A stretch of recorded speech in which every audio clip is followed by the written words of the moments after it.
প্রথমে একটা viral video দেখাবো আপনাদের, যেখানে বনগাঁ উত্তর 24 পরগনার একটা ভিডিও, যেখানে মঞ্চে মিমি চক্রবর্তী তিনি অনুষ্ঠান করছিলেন। অনুষ্ঠান চলাকালীন একজন মঞ্চে ওঠেন এবং অনুষ্ঠান বন্ধ করে দেওয়ার কথা বলেন। দেখুন প্রথমে সেই ভাইরাল ভিডিও। ওই যে ওইদিকে সবাই যেমন দেখছিল, আপনারা মিমি চক্রবর্তীকে দেখলেন। অবশ্যই এখন রাত্রি 12টা বেজে গেছে, এখন মিমি চক্রবর্তী প্রোগ্রাম এখানেই শেষ। ওকে, সবাই খুশি তো? হ্যাঁ, প্রোগ্রাম হবে, আর্টিস্ট আছে। ওকে, একই না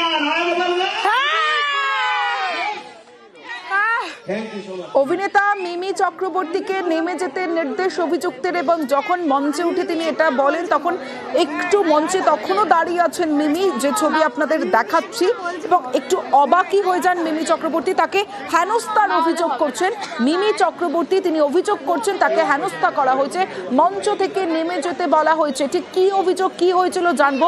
অনিরুদ্ধ কীর্তনিয়া রয়েছে আমার সঙ্গে। অনিরুদ্ধ, দেখো সমশ্রী, গতকাল বনগাঁ পৌরসভার নয়া গোপালগঞ্জ যুবক সংঘের পরিচালনায় একটি সাংস্কৃতিক অনুষ্ঠানে মিমি চক্রবর্তী আসার কথা ছিল। তিনি 10:30টায় এখানে এসে পৌঁছানোর কথা ছিল, কিন্তু কর্মকর্তাদের অভিযোগ মিমি চক্রবর্তী প্রায় সোয়া 1 ঘন্টা 15 মিনিট দেরিতে আসেন।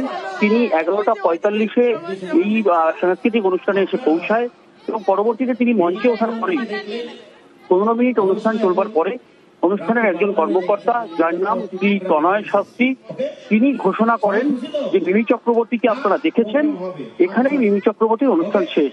তাতেই রীতিমতন হতচকিত হয়ে পড়েন অভিনেতা মিমি চক্রবর্তী, এবং পরবর্তীতে তিনি তাকে হেনস্থা এবং অপমান করা হয়েছে সেই অভিযোগ করেন তিনি বনগাঁ থানায়। সেই অভিযোগের ভিত্তিতে ইতিমধ্যেই তদন্ত শুরু করেছে বনগাঁ থানার পুলিশ।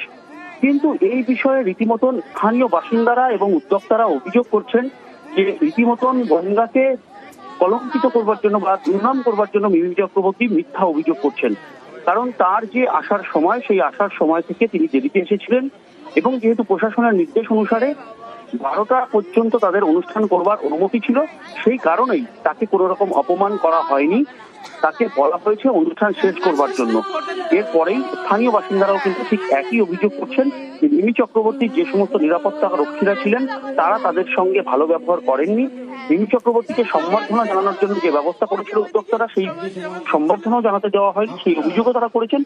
একদম মিমি চক্রবর্তীর যে অভিযোগ যে তাকে অনুষ্ঠান করতে না দিয়ে বন্ধ ঘোষণা করেছেন উদ্যোক্তা, যে উদ্যোক্তার বিরুদ্ধে এই অভিযোগ, তিনিও কিন্তু তার এই অপমান করার অভিযোগটাকে অস্বীকার করেছেন। তিনি জানিয়েছেন হ্যাঁ, অনুষ্ঠান 12টার সময় বন্ধ করবার নির্দেশ ছিল, অর্থাৎ রাত 12টা পর্যন্ত অনুষ্ঠানের অনুমতি ছিল এমনটা বলছেন। কিন্তু মিমি চক্রবর্তী তিনি সোশ্যাল মিডিয়ায় বিবৃতি দিয়েছেন, এবং বিবৃতি দিয়ে তিনি জানিয়েছেন পেশাদার পারফরমেন্সের সময় কোনো শিল্পীকে অপমান করা অনুচিত, প্রতিবাদ না করা বা নিশ্চুপ থাকাকে সম্মতি বলে ধরে নেওয়া ঠিক নয়। মঞ্চে শিল্পীর অসম্মান কোনোভাবেই মেনে নেওয়া যায় না। বিবৃতি দিয়েছেন মিমির প্রতিবাদ মিমি চক্রবর্তী অভিনেতা, তিনি এমনটাই বলেছেন। কিন্তু অন্যদিকে উদ্যোক্তা যার বিরুদ্ধে অভিযোগ, অর্থাৎ আয়োজক যার বিরুদ্ধে অভিযোগ, তিনি বলছেন যে রাত 12টা পর্যন্ত অনুষ্ঠানের অনুমতি ছিল, মিমি 12:15 আসেন বলে দাবি আয়োজকের।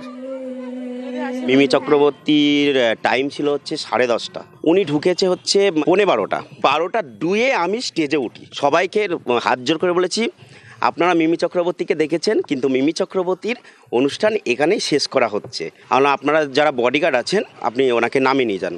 কারণ 12টার পরে আমাকে তখন যদি থানার থেকে এসে যদি কোনো কমপ্লেন করে, আমরা তো সেটা সহ্য করব না। পোস্টে লিখেছে যে এইটা যদি আজকে পোস্ট না করি আগামীকাল আমার সাথে এই হতে পারে। ওনাকে কিছু বলিনি, আমি ওনার বাউন্সারদের বলেছি, ওনার সাথে আমি কথা পর্যন্ত বলিনি।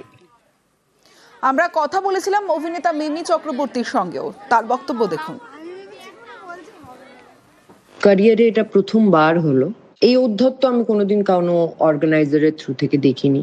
একজন মেয়ে যখন স্টেজ করতে যায়, আর সেই ক্ষেত্রে যে কোনো আর্টিস্ট, আজকাল লোকে ভাবা শুরু করেছে যে ওনারা তাদের প্রপার্টি হয়ে যায়। এখানে তো চুপ করে থাকার প্রশ্নই নেই। এই লোকগুলো এটাকে নর্মালাইজ করে এটা ভাববে যে বাকি মেয়েদের সাথে ওরা এটাই করতে পারে। সো আমার সাথে উনি যেটা করেছেন, আমি স্টেজে পারফর্ম করছিলাম, উনি হঠাৎ আমার পারফরমেন্সের মাঝে এসে আমায় বলেন আপনি চলে যান। আমি সিরিয়াসলি আমি বুঝতে পারিনি উনি আমায় বলছেন। The shock came so subtle. আমি কিচ্ছু বলি না, আমি ওনার দিকে তাকালাম, উনি বললেন হ্যাঁ আপনি চলে যান, নেমে যান স্টেজ থেকে। আমি কিচ্ছু বললাম না, আমি গুড নাইট বলে নেমে চলে এলাম। তখনই এফআইআর করে দেওয়া হয়। আমি এটা শেষ দেখবো।